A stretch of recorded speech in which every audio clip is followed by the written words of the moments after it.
आप सबको मेरा नमस्कार। पहले एक वीडियो देख लीजिए और उसके बाद ये संक्षिप्त एक मीडिया बाइट जो देनी है वो की जाएगी।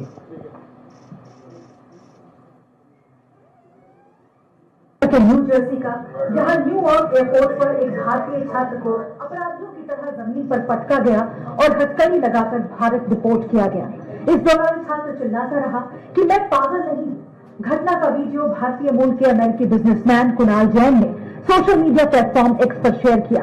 वीडियो शेयर करते हुए जैन ने लिखा, मैंने न्यूयॉर्क एयरपोर्ट पर एक युवा भारतीय छात्र को हथकड़ी लगाकर रोते हुए अपराधी की तरह ट्रीट होते देखा।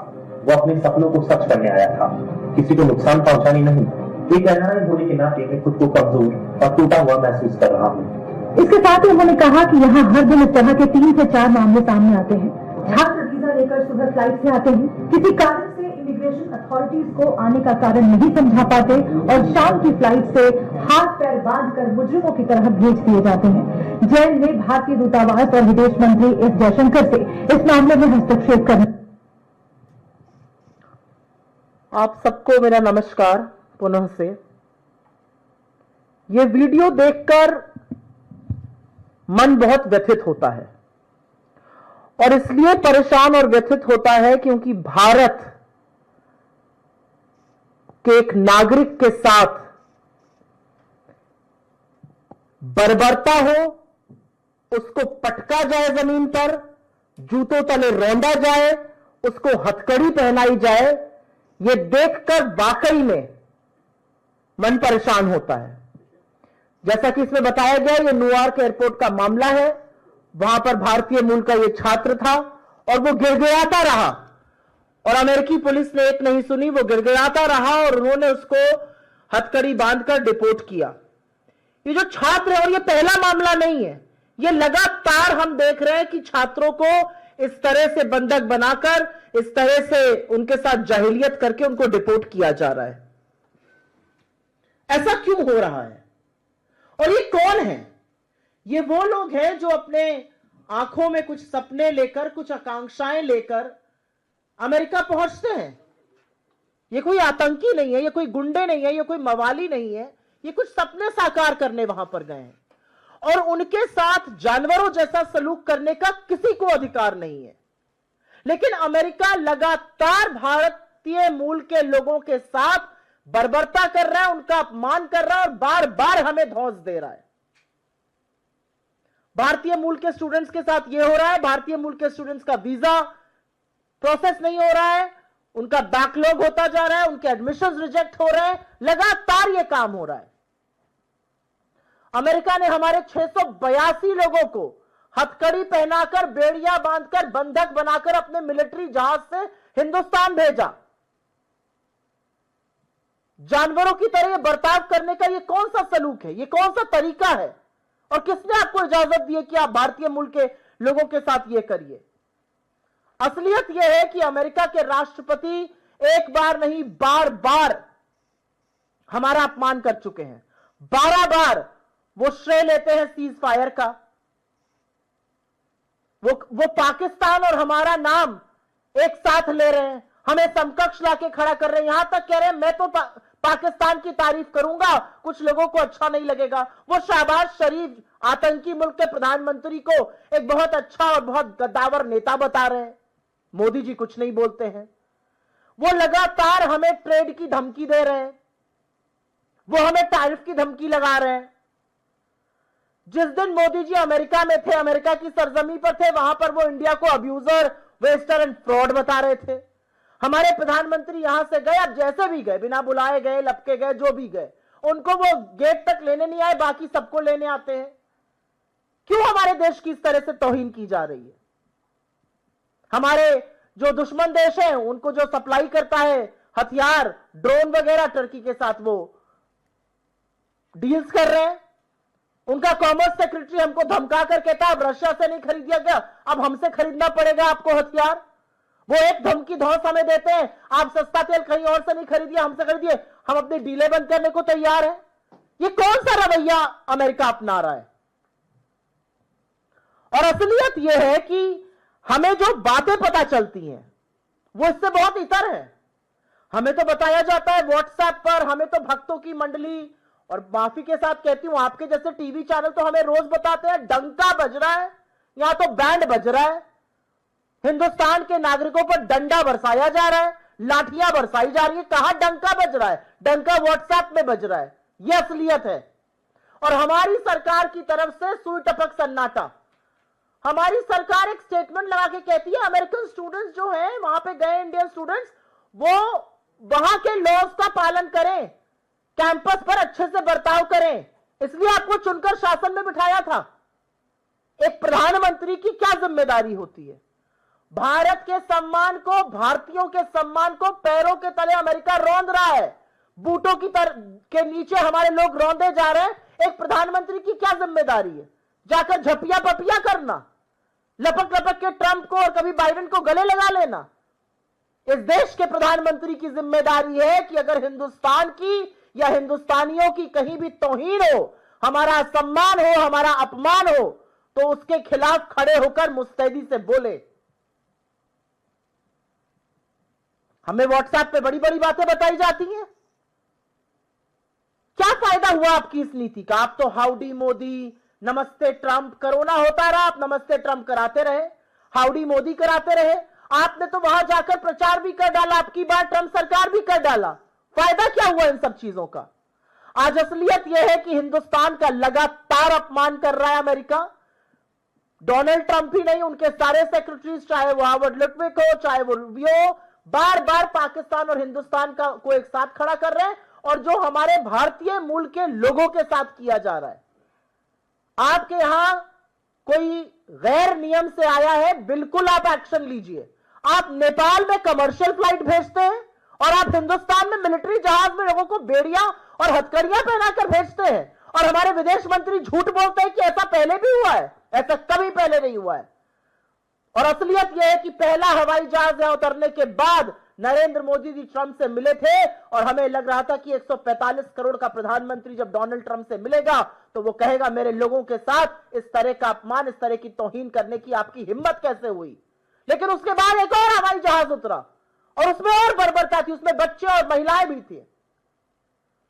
ये वीडियो और ऐसे तमाम वीडियो व्यथित करने वाले हैं। इस मंच से हमारी एक ही अपील है कि प्रधानमंत्री बिना विलंब किए, बिना इधर उधर की बात किए, बिना जलेबी छाने प्रधानमंत्री फोन उठाएं, अमेरिका के राष्ट्रपति से बोले हमारे लोगों के साथ बदसलूकी करने की जरूरत आप मत कीजिए। हम 145 करोड़ का देश है, हम इतनी हमारी हैसियत है कि अगर हमारे लोगों के साथ कोई कुछ करेगा तो हम प्रतिकार कर सकते हैं। प्रधानमंत्री को यह बोलना चाहिए, और अगर प्रधानमंत्री ये नहीं बोलते हैं तो यह माना जाएगा कि यह सब प्रधानमंत्री की मर्जी से हो रहा है। क्योंकि प्रधानमंत्री खामोश क्यों है? हमारा एमईए क्या कर रहा है इस पर? किस बात का डर है मोदी जी को? वो तो वॉर रुकवाने वाली बातें करते थे, अपने लोगों को बूटों के तले रोंदना नहीं रुकवा पा रहे। तो इस मंच से अपील है कि जो भारतीयों के साथ हो रहा है उसको तुरंत तत्काल प्रभाव से रोका जाए। I will very briefly make a statement in English on this. This is an extremely important matter. It's a matter that concerns each one of us. What you saw in this video is an Indian student who has gone to America with dreams, with aspirations. It's all right, we've played the video. With dreams and with aspirations, and the reality is that he is being treated like a hardened criminal. He is being handcuffed. He's being beaten up. He's being deported for what? Because he went to America with some dreams in his eyes. And this is not happening to the first student. This has happened to multiple students. Where on some context or the other, they are being manhandled, they are being booted out, and they are being deported out of America. Our students, the backlog is increasing as far as visas is concerned. Admissions are being denied, and not just that. 682 Indians were handcuffed. They were put in military planes and sent back to India. If anybody has broken any law to be in your country, there is a humanitarian effort, there is a human way to behave with them. For countries like China and Nepal, America sends people in commercial flights, and our people were stuffed into a military aircraft, and you should have read and heard the ordeal. They could not defecate, they could not urinate for multiple hours at a stretch, women and children alike. And not a squeak from our government. What is our government doing? America is constantly insulting us. The President of America, Donald Trump, has said not once, not twice, but 12 times that he's brought the ceasefire between India and Pakistan. Our Prime Minister doesn't utter a word. He keeps saying, I threatened them with a trade deal. The Prime Minister doesn't utter a word. He has threatened us with tariff, not a squeak from New Delhi. He talks about, he calls India abuser, waste and fraud, while Mr. Modi is on American soil, not a squeak. The reality is he did not even come to receive Mr. Modi at the gate like he received every state head. And I think this cannot be taken lying down. America is treating India and Pakistan in one breath. We are not equals. And how dare America think that India and Pakistan are equals? India is a thriving democracy. India has made huge strides. Pakistan is a terror state. From Osama bin Laden to Masood Azhar to Hafiz Saeed to Dawood Ibrahim, each one of them is harbored in Pakistan. They are being entertained. Red carpet is being rolled out in America for them. What on earth is going on? And what is our government doing about it?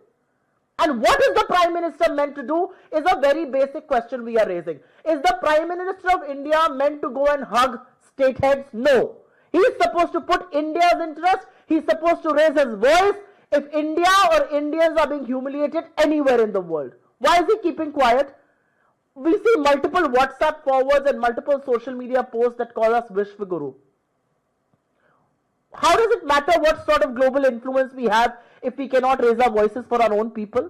And quite frankly, there's a huge question being raised on our depleting global influence as well. Given the fact that we are completely cornered and not one big nation is standing with us, a lot of them seem to be siding with Pakistan. So the reality today is that amidst all of this, where is the Indian government? Indians are being ill-treated, Indians are being deported, Indians are being manhandled, Indians are being beaten up, young Indian students. And the government of India is completely missing in action. There will be one press release that will come which will say, students should adhere to rules of universities. Is that how meek you have become? And imagine the days, Devyani Khopekar हमारी राजदूत थी, उनके साथ America ने दुर्व्यवहार किया था और हमने पूरी तरह से उनके साथ खड़े रहे, उनको इम्यूनिटी करी, उनको परमानेंट एक मिशन यूएन पे भेजा और यहां पर हमने उनके दूतावास, अमेरिकी दूतावास के खिलाफ एक्शन लिया था. ये करना होता है आपको. आप चुप कैसे बैठे हुए हैं? When will the Prime Minister of this country rise to the occasion and protect the honor and dignity of Indians? That's the only question we are raising. If you have any questions pertaining to this, I'm willing to take them.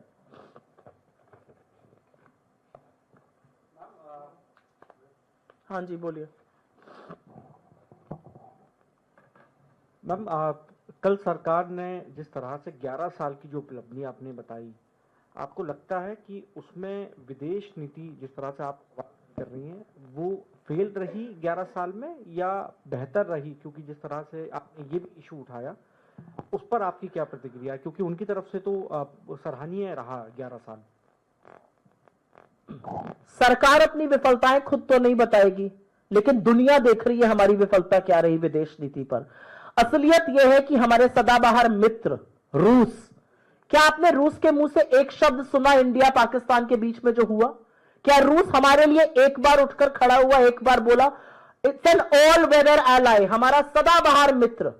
असलियत यह है कि हमारे neighbourhood में नेपाल से लेकर Sri Lanka, Myanmar, Maldives, सब पर चीन अपना इन्फ्लुएंस बढ़ाता जा रहा है. चाइना और पाकिस्तान हम प्याला हम निवाला हुए पड़े. अमेरिका लगातार हमें और पाकिस्तान को समकक्ष खड़ा कर रहा है. क्या विदेश नीति है हमारी? हमारी विदेश नीति यह है कि हमारे लोगों को हथकड़ियां डालकर भेजा जा रहा है. हमारी विदेश नीति यह है कि एक यंग स्टूडेंट जिसका पूरा जीवन, जिसका पूरा करियर उसके आगे पड़ा हुआ है, जो होनहार रहा होगा तभी वहां पहुंचा, उसको पागल साबित करने की कोशिश कर रहे हैं, उसको हथकड़ियां पहनाकर वापस भेज रहे हैं. और हमारी सरकार मूक दर्शक बनी हुई है. हमारी क्या विदेश नीति है? चाइना हमारे घर में घुसकर बैठा हुआ और हम चाइना से लगातार ट्रेड कर करके ट्रेड डेफिसिट को $100 बिलियन पे पहुंचा रहे हैं. हमारी क्या विदेश नीति है कि हम सस्ता तेल खरीद रहे थे और अमेरिका ने जैसे ही डपटा हमने वो खरीदना बंद कर दिया? हमारी क्या विदेश नीति है? मैं ये जानना चाहती हूं. हमारी विदेश नीति एक आदमी की छवि चमकाना, उसकी छवि सुधारना, पपियां झपियां की फोटो लगाना, वो है हमारी विदेश नीति। हमारी कूटनीति इन दो चीजों से रिप्लेस कर दी गई है। बस, थैंक यू वेरी मच, बहुत बहुत धन्यवाद आपका।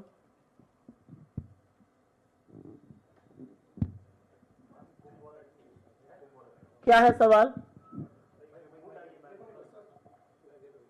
एक रिपोर्ट आई है मैम कुंभ की मौत के आंकड़ों को लेकर, जो जानकारी सरकार ने दी थी उसमें 37 लोगों की मौत बताया था, और अब जो रिपोर्ट सामने आई है, रिपोर्ट के अनुसार 82 लोगों की मौत की पुष्टि हुई है। इस पर आपका क्या कहना है? मैंने भी वो रिपोर्ट सवेरे पढ़ी और मैं काफी व्यथित हुई, क्योंकि मैंने उस तरह का आक्रोश ही नहीं देखा जो देखना चाहिए था।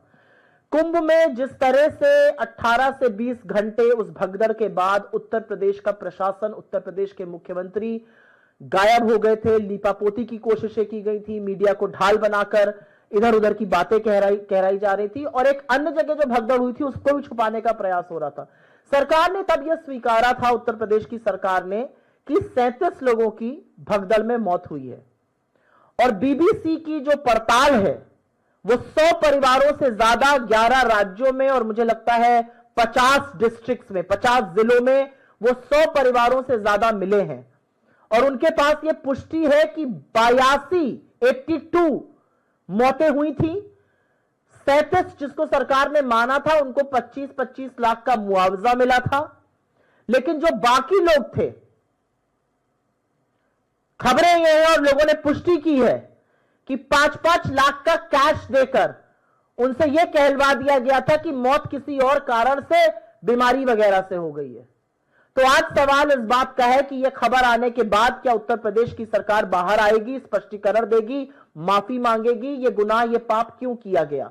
और एक बात यहां पर यह भी बता दूं, इससे पहले कि उस रिपोर्ट की विश्वसनीयता पर सवाल उठाया जाए, जिन लोगों ने यह पुष्टि कर पाए हैं, जिन्होंने सबूत दिए हैं 5-5 लाख कैश मिलने के और साइन करने के, उन्हीं को उसमें लिया गया है। जो परिवार, जो 100 परिवार ये सबूत नहीं दे पाए थे, उनको इंक्लूड नहीं किया गया। उसके बावजूद मरने वालों की संख्या 82 है। और जिस तरह का सुई टपक सन्नाटा सरकार में और अधिकांश मेन स्ट्रीम मीडिया में, लेगेसी मीडिया में छाया हुआ है, वो अपने आप में बहुत सारे सवाल खड़े करता है। धन्यवाद जी। रक्षा मंत्री राजनाथ सिंह ने कहा कि पहले हम जो है हथियारों का आयात करते थे, अब जो है एक भरोसेमंद निर्यातक देश जो है वो हम बन गए हैं। लगभग 23,622 करोड़ रुपए के हथियारों का हमने निर्यात किया है। कैसे? राजनाथ सिंह जी बहुत सारी बातें कहते हैं और राजनाथ सिंह जी से सिर्फ एक ही सवाल है, आप आयात के फिगर, आप निर्यात के फिगर, आप प्रोडक्शन के फिगर, आप असेंबली के फिगर सब गिनाइएगा। ये सब काम उस दिन करिएगा जिस दिन पहलगाम के आतंकी पकड़े जाएंगे। आपकी जानकारी के लिए बता दूं कि 9 जून 2024 जिस दिन नरेंद्र मोदी ने प्रधानमंत्री पद की तीसरी बार शपथ ली थी, और आज 10 जून 2025 है, इस एक साल में 90 लोगों की, 1-2 नहीं 90 लोगों की आतंकवादियों के हाथ मौत हुई है। उसमें हमारे सुरक्षा बल शहीद हुए हैं, उसमें नागरिकों की हत्या हुई है, और उसमें पहलगाम शामिल है, उसमें रियासी शामिल है, उसमें तमाम जगह शामिल है। आपको शायद जान के हतप्रभ होगा कि जिस बस में 9 श्रद्धालुओं की जान ले ली गई, एक आदमी अभी तक गिरफ्तार नहीं हुआ है उसमें। तो इस सरकार का जो पूरा तंत्र है वो अगर मीडिया की ढाल ना हो तो चल नहीं सकता है। जलेबी बनाना, आंकड़ों के साथ खिलवाड़ करना कीजिए, पहलगाम के आतंकी कब पकड़े जाएंगे उस पर चर्चा कीजिए।